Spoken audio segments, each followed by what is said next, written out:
ముఖ్యమంత్రి చంద్రబాబు నాయుడు గతంలో 3 సార్లు ముఖ్యమంత్రిగా పనిచేశారు.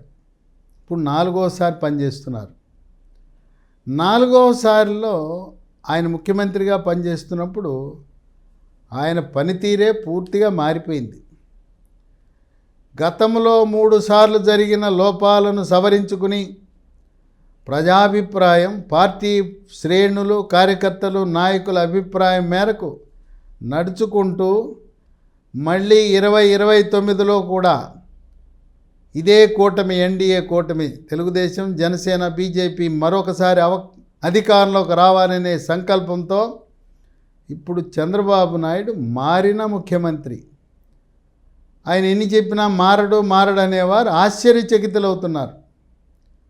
గతంలో అధికారుల సమీక్ష సాయంత్రం 6 గంటలు దాటైనా అర్ధరాత్రి వరకు సమీక్షలు నిర్వహించే ముఖ్యమంత్రి ఏ సమీక్ష అయినా అరగంటకు దాటి సమీక్ష చేయకపోవటం, సాయంత్రం 6 గంటల తర్వాత ఏ అధికారిక కార్యక్రమాలు కూడా అధికారుల మీద ఒత్తిడి తేకుండా ఉండటం ఒక విశేషం.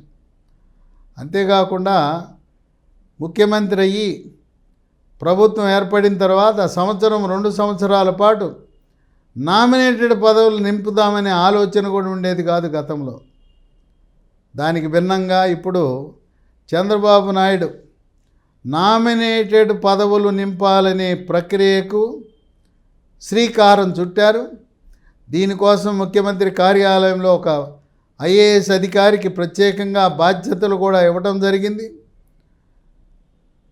దాదాపు రాష్ట్రంలో ప్రముఖంగా ఒక 100 కార్పొరేషన్లు, ముఖ్యమైన కార్పొరేషన్లు, ఒక 60 కుల సంఘాలకు సంబంధించి ఫెడరేషన్లు ఉన్నాయి. వీటన్నిటిలో కూడా మొదటి దశలో ఒక 25 కార్పొరేషన్లు కానీ ఫెడరేషన్లు కానీ మొదటి దశలో ఒక 25 నింపుదామనే ఆలోచనలో ఉన్నారు. గతంలో ఇలా 3 పార్టీల కూటమి ఎప్పుడూ ఏర్పడలేదు. 2014లో తెలుగుదేశం, బీజేపీ 2 కలిసి సంకీర్ణ ప్రభుత్వం ఏర్పడినా అప్పుడు నిష్పత్తి ప్రకారం ఏది కూడా జరగలేదు. ఇప్పుడు నామినేటెడ్ పదవుల్లో కూడా ఒక నిష్పత్తి పెట్టుకుని దాని ప్రకారం 3 పార్టీలకి నామినేటెడ్ పదవులు ఇవ్వాలనే ఆలోచనలో ఉన్నారు. 60% తెలుగుదేశానికి, 25% జనసేనకి, 15% బీజేపీకి అనే ఊహాగానాలు ఉన్నాయి. ఈ విధంగా ఎప్పుడు నామినేటెడ్ పదవులు ఇచ్చినా 3 పార్టీల వారికి పదవులు దక్కే అవకాశం ఉంది. ఇక టీటీడీ బోర్డు 2014లో అధికారంలోకి వచ్చిన తర్వాత టీటీడీ బోర్డు వేయడానికి చాలా కాలయాపన జరిగింది. ఇప్పుడు తక్షణమే టీటీడీ బోర్డుతో పాటు ప్రధాన దేవాలయాలైన విశాఖపట్నంలో ఆ ప్రముఖ దేవాలయము, అలాగే అన్నవరము,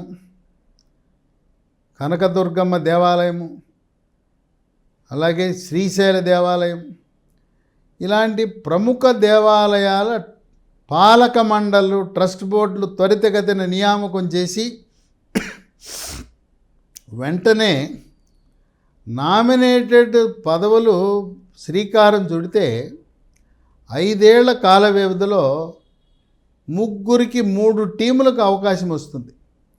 అందువల్ల త్వరితగతిన నామినేటెడ్ పదవులకు శ్రీకారం చుట్టే కార్యక్రమాన్ని చంద్రబాబు నాయుడు చేపట్టడం జరిగింది. గతంలో ఆయన పరిపాలన అంటే అభివృద్ధి, సంక్షేమం ఎప్పుడూ కూడా సెక్రటేరియట్కి పరిమితమై పాలన మీద దృష్టి పెట్టి వివిధ శాఖలతో గంటల తరబడి సమీక్షలు చేసే చంద్రబాబు నాయుడు ప్రతి శనివారము మంగళగిరిలో ఉండే రాష్ట్ర పార్టీ కార్యాలయానికి వచ్చి ప్రజలను కలవటం, నాయకులను కలవటం, శ్రేణులను కలవటం ఒక విశేషం. అంతేకాకుండా మరొక నూతన విధానానికి శ్రీకారం చుట్టాడు చంద్రబాబు నాయుడు. ప్రతిరోజు పార్టీ కార్యాలయంలో మంగళగిరిలో ఒక మంత్రి, ఒక సీనియర్ నాయకుడు ఇద్దరు అందుబాటులో ఉండాలి. శ్రేణుల్ని కలవాలి, ప్రజల్ని కలవాలి, కార్యకర్తల్ని వాళ్ళ సమస్యలు ఏంటో అర్థం చేసుకోవాలని చెప్పి ఆ విధంగా కూడా ఒక నూతన విధానానికి శ్రీకారం చుట్టడం జరిగింది. అనేకమైన నామినేటెడ్ పదవులు ఉన్నాయి.